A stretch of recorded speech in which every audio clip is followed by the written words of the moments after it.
Si vous vous rappelez bien, dans la vidéo précédente, on a vu que le message qui est constitué par la couche application est passé par la couche transport et on ajoute certaines informations. Ces informations supplémentaires s'appellent l'entête, le tout forme le segment.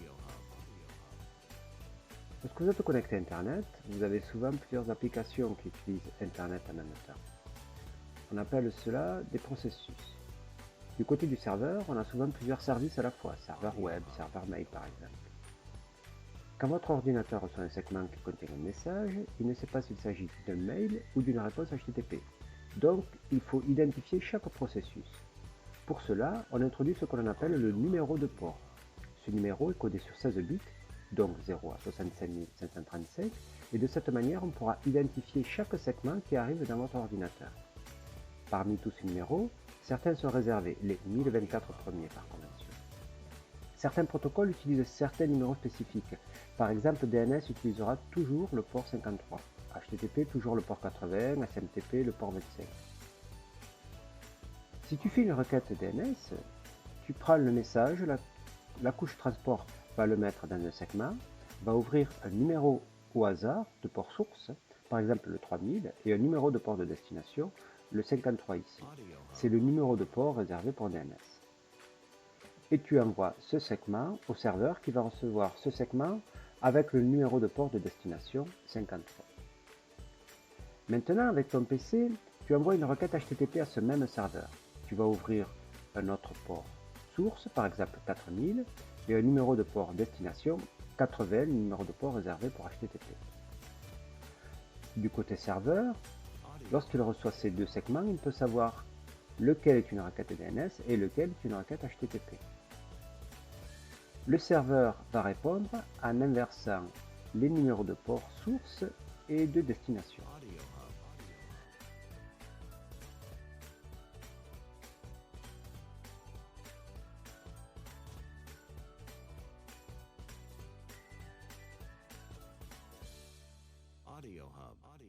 C'est une fonction essentielle de la couche transport.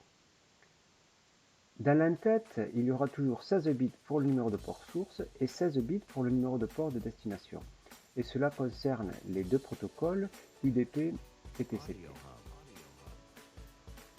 Mais quelles sont les différences entre ces deux protocoles? Alors, pour UDP, le fonctionnement est celui que je viens d'expliquer. Pour TCP, nous devons établir une connexion avec le serveur. Tu vois ici deux hôtes, U1 et U2, et un serveur web. U1 va envoyer une requête au serveur. Le port 80 sur un serveur HTTP est le port de bienvenue, c'est-à-dire qu'on se connecte sur ce port et ensuite le serveur va nous attribuer un port de son côté, par exemple le 5000. Ensuite, toutes les communications se feront entre le 3000 et le 5000. Si un autre client essaie de se connecter sur ce même HTTP, initialement il se connecte sur le port 80, mais ensuite le serveur va lui allouer un autre port côté serveur, par exemple le 5001.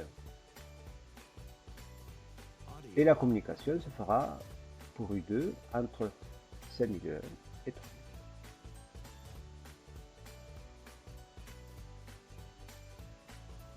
En TCP, comme on l'a vu une communication sûre, on va contrôler que tous les messages, que tous les segments arrivent.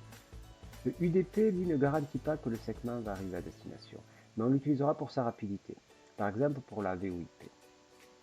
TCP lui garantit que tous les segments arrivent à destination, grâce aux accusés de réception et au RTT. Si un expéditeur envoie un segment vers un destinataire, le destinataire va envoyer un autre segment, un ACK, pour dire qu'il a bien reçu le segment initial, et on va mesurer le temps entre le moment où l'on envoie la requête et le moment où l'on reçoit le hack. C'est le RTT. Et ce RTT sera mis à jour chaque fois avec un nouveau segment. Si le temps est trop long, cela voudra dire que le segment est perdu et qu'il faut le renvoyer. En général, plusieurs segments sont envoyés presque à la fois. Alors, comment les remettre dans le bon ordre? A va envoyer un segment à B. Il va choisir un numéro de séquence initiale, comme par exemple 30, et un message de 8 bytes par exemple. Ensuite, il va envoyer ce segment.